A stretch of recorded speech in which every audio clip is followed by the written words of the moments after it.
Hey guys, Wyatt Claypool here. Recently, Prime Minister Mark Carney and his Liberal government have been attempting to quell concerns around his potential financial conflicts of interest, and all I am noticing is even more red flags scattered around the field.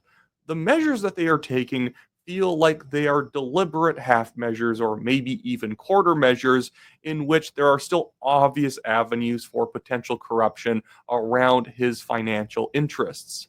I want to break this down for you guys today, but first, I just want to remind you if you like the channel, make sure to click the like button, subscribe if you are not yet a subscriber, and leave a comment on what you think about this whole situation.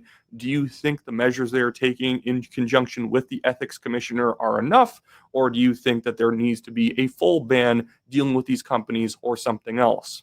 But now I just want to get into this National Post article to frame what's going on here.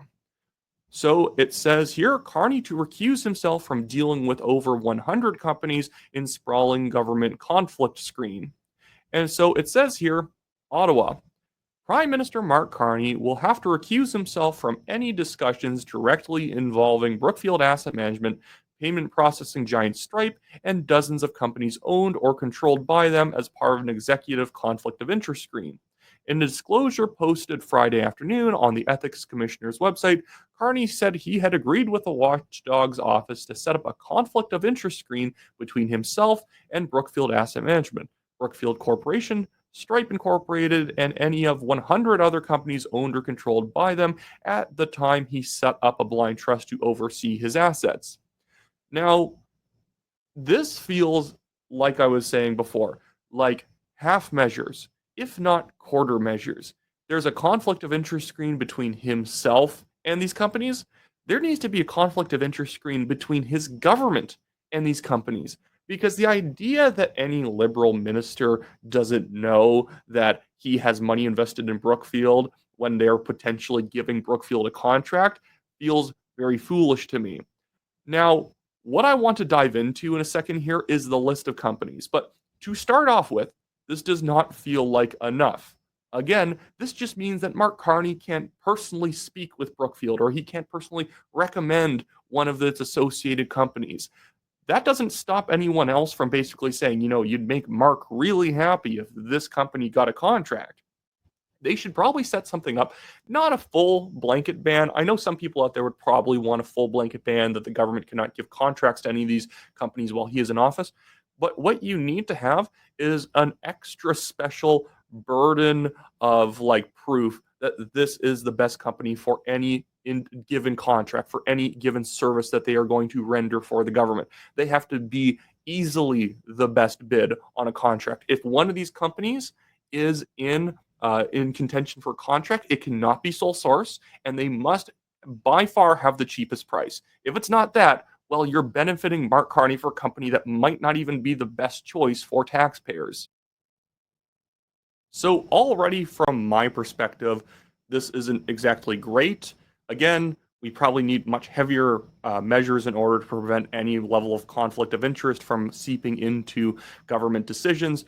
But okay, at least Mark Carney cannot directly get involved in giving the contract to one of these companies. But now I want to get to something a little bit more, I guess, down the rabbit hole on this issue. It doesn't have to exactly do with the conflict of interest in terms of Mark Carney's finances, his personal finances, but it does go to an ideological kind of red flag when you read through the companies that are here. I read through this file yesterday. It is the file of all the companies that he is not allowed to work with, all 103 listed. And I went through this thing. Obviously, there's a lot of different Brookfield subsidiaries and whatnot. You go through the thing. Guess what? This guy who is saying that he is going to put any money into oil and gas, that he's going to approve oil and gas pipelines, the man does not own a single stock, or he doesn't own any he has no financial interest in a single stock that does traditional oil and gas. It's all renewables. I can even go in here. Guys, let's just type in energy. IVI Energia. That is a renewable energy company. InterEnergy, renewable energy company. Global battery energy portfolio, obviously an EV battery, green energy company. Brookfield Renewable Energy Marketing, go down a little bit more. South Plains Wind Energy, go down a little bit more. Inver Energy, looked it up, green energy company. Green Energy Fuels, I wonder what they do. Green Energy Brazil, Inver Energy UK, another one, the same ones. Let's go to renewables. Brookfield Renewable Partners, India Renewables, Brookfield Renewables, Brookfield Renewables, Brookfield Renewables, Banks Renewables, Banks Renewables, Banks Renewables, Banks Renewables, Banks Renewables, Brookfield Renewables, Banks Renewables. These are all obviously a bunch of subsidiaries of the same companies, but I've gone through it. There's no coal, there's no oil and gas. And so in government, it might be, I don't know, a problem if we don't see enough oil and gas projects being approved under him, because even if all this is stuck in a blind trust, and unless it gets stuck in a blind trust and they sell everything and then they reconsolidate it with a bunch of random companies in areas where he's not usually the type of person who invests there, he knows he's invested in tons of renewables. He knows that he's invested in tons of these companies that tend to lean a little bit more left on the ideological scale. So if he starts giving out more green energy subsidies that presumably any company could apply for, well, he knows he's giving money to companies that he is invested in. He just has to have blanket benefit packages that end up benefiting all the EV companies, battery companies, wind and solar companies that he has money in.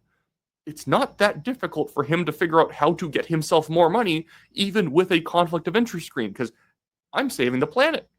I'm just trying to prevent global warming from killing us all. And that's why I gave another $10 billion in subsidies to the solar, industry, in which I have a lot of money invested in. We actually need, maybe because we have a bunch of assets in Brazil in renewables, maybe we should go and, give a bunch of foreign aid into renewable energy into Brazil. That's the reason why the conflict screen is really not good enough. It's very and this is why Pierre Poilievre and the conservatives, I can probably go and find his tweet about it, but there's a reason why Pierre Poilievre and the conservatives are basically saying he needs a real blind trust where he genuinely cannot know what he has invested. It is not good enough that he just can't deal with the companies. We already know there's easily ways around that. He could just go and have somebody else, people below Mark Carney, know what he's invested in. It's not that difficult. But yeah.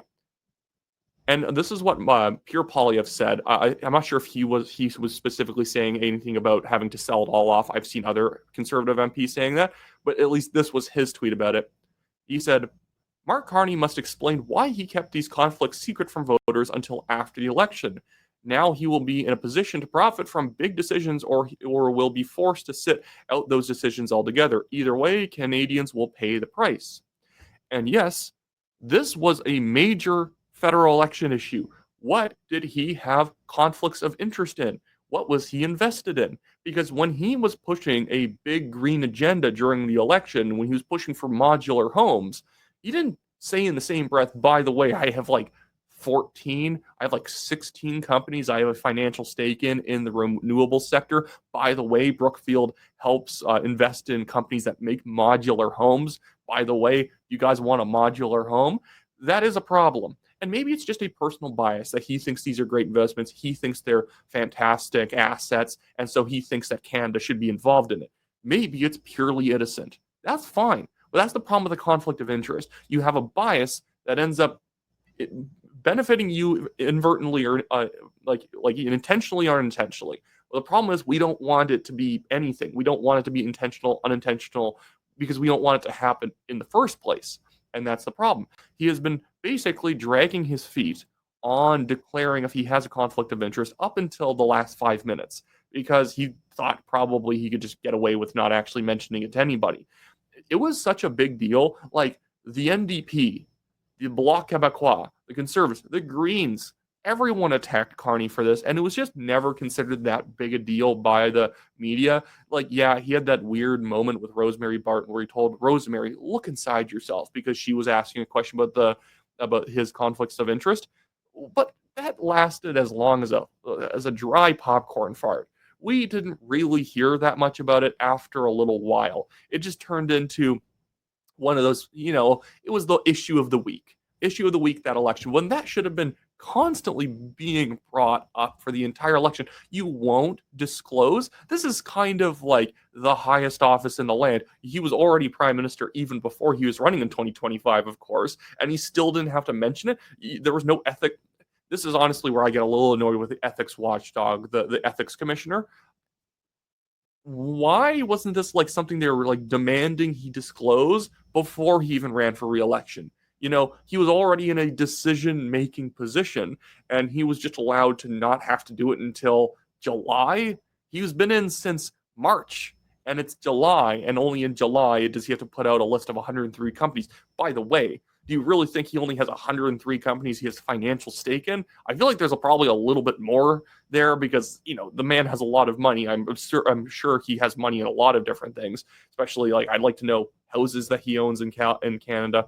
I don't need to know the addresses or anything like that, but I want to know, is this he's just appointed one of the most incompetent people he could possibly find as the new housing minister. Was it like Michael Bryant or whatever, or something like that, the former Vancouver mayor?